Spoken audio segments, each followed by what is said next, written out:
what's happening. So, I'm brainstorming. I know I'm going to put this video on my TikTok as usual because TikTok is where I mostly am at. But I also started a YouTube account. So, it's Elisa with capital Elisa 102871. That's my YouTube account. If you're following me on TikTok and you're looking at this video, feel free to subscribe on my YouTube account.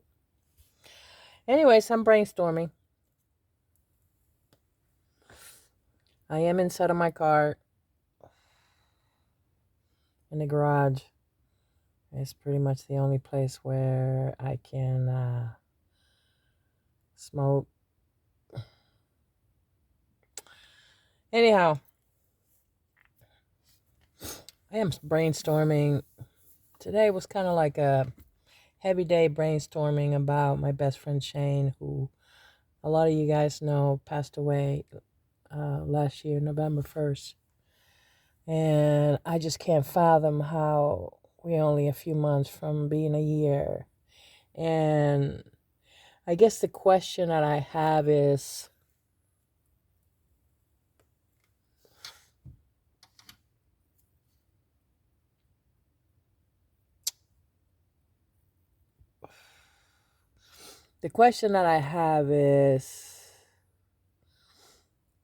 does he get any better?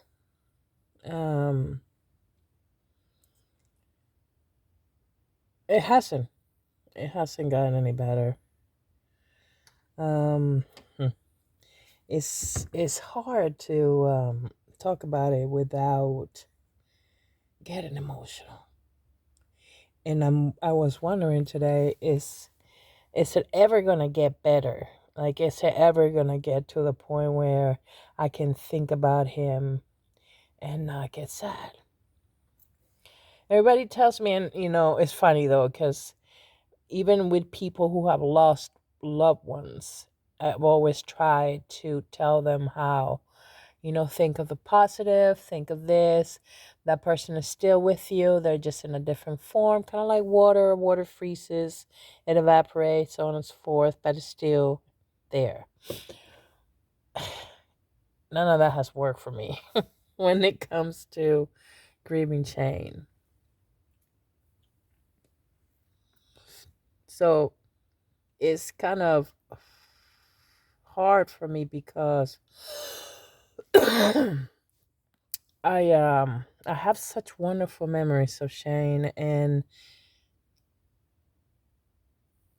we spent so many. There were more pleasant moments that were negative moments.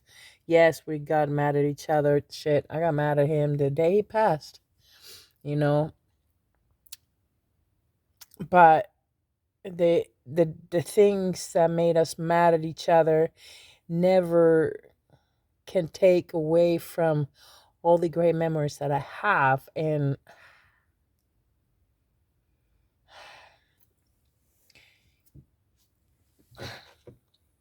I wonder when it gets to the point where those memories can become happiness for me. And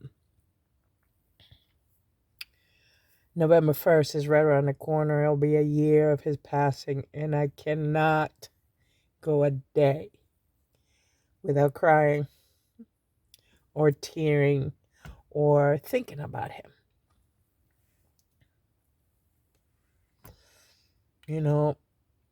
I think of when I get out of work and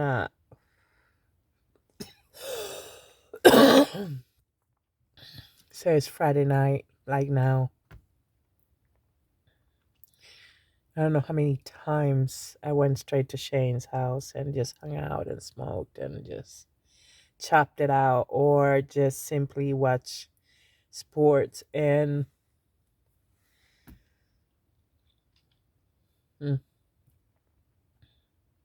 so I guess, the brainstorming of the night is when does it get any better? When would I start to feel peace, inside of my heart? Because right now it's not happening.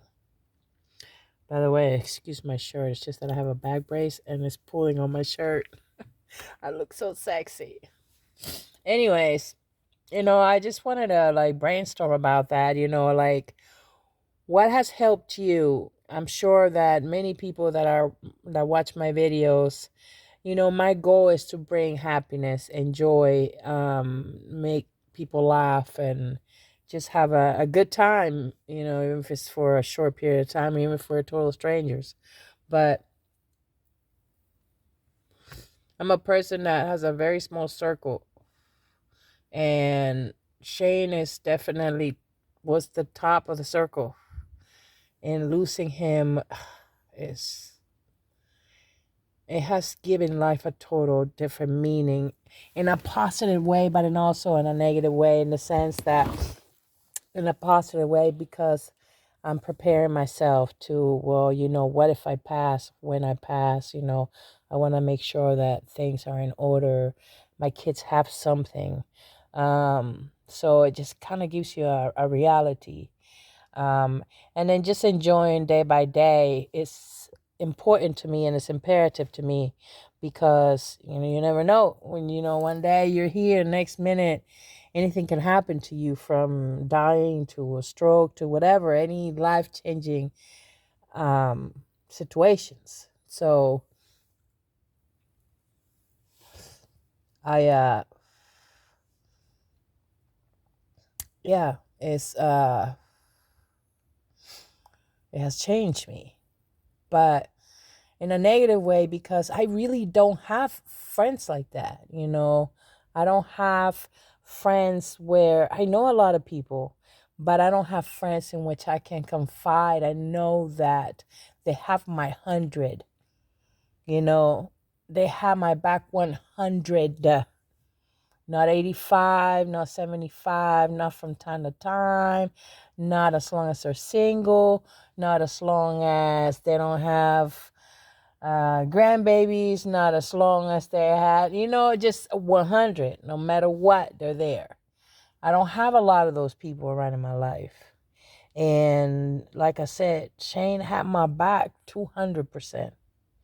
And I would talk to him about anything and everything. And even as in a male perspective, having a male in my life that I can confide with and not worry about what his intentions were. I don't have that. I don't have that right now. I don't have it. I don't have it.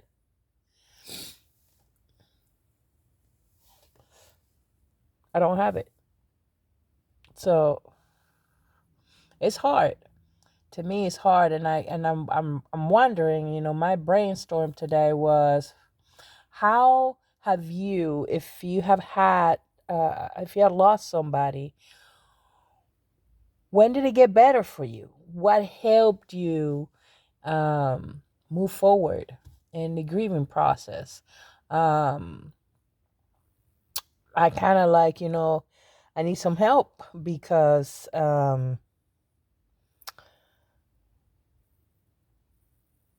it's mm,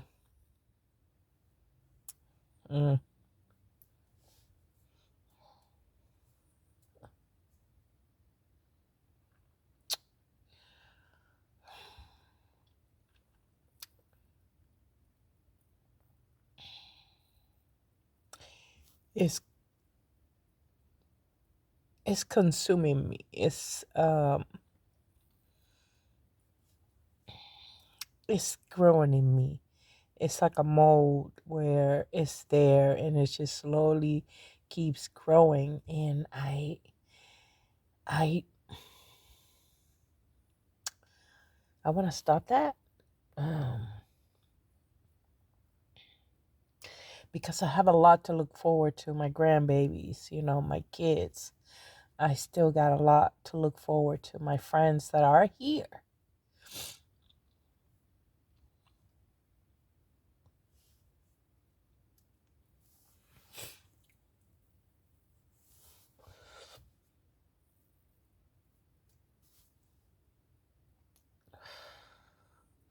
And for myself.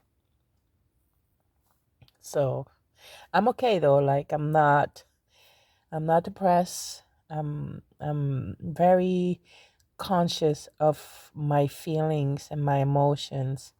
Um, I'm okay in that way where I'm not suicidal or anything like that, but I'm legitimately sad.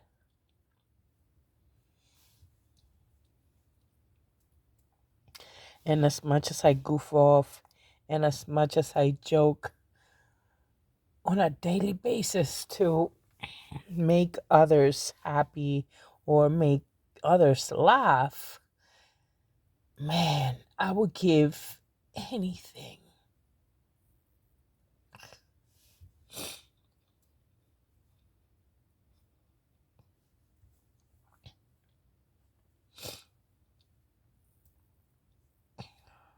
Hmm. I would give anything to hold him one last time. Even when he was on his deathbed, I was the last person to see him awake. I was the last person that spoke to him, and I just wish I said more. I wish I have said more.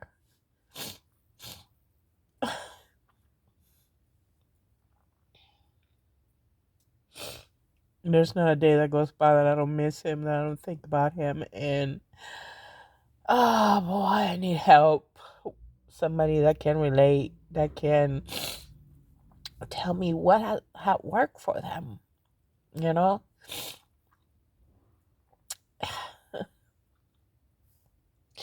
So I need a little help. Friendship is not always about just the fun times and receiving end of things. Friendship is about everything from better or worse, um, rich or poor. It's like a marriage. It's a relationship, a relationship in whichever level, best friends, daughter, mother, daughter, boyfriend, girlfriend,